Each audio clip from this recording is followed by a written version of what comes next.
రోజంతా ఫోన్ చూడడం వల్ల 60 సంవత్సరాల్లో వచ్చే మెడ వెన్నుపూస సమస్యలు 30 సంవత్సరాలకే వస్తాయని మీకు తెలుసా? Hi, I'm doctor Venkatesh, consultant spine surgeon in Arka hospitals. జనరల్గా రోజువారీ ఫోన్ చూడడం అన్నది నార్మల్గా అయిపోయిన ఈ రోజుల్లో ఫోన్ని అబ్నార్మల్ పొజిషన్లో చూడడం వల్ల వెన్నుపూస మీద ఒత్తిడి పడే అవకాశం ఎక్కువ ఉంటుంది.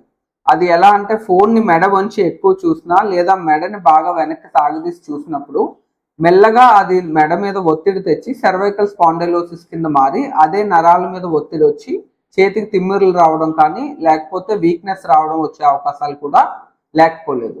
సో వీటి నుంచి తప్పించుకోవాలంటే ఫోన్ని కంటికి 20 సెంటీమీటర్ల దూరంలో పెట్టుకోవడం, కంటి లెవెల్ కన్నా ఒక 5 ఇంచీలు పైన కానీ 5 ఇంచీల కింద కానీ పెట్టుకొని చూడడం చేస్తే మెడ సమస్యల నుంచి మీరు ఫ్యూచర్లో జాగ్రత్త పడగలరు. అలా అని చెప్పి ఫోన్ని మరీ ఎక్కువసేపు చూడమని కాదు దీని ఉద్దేశం.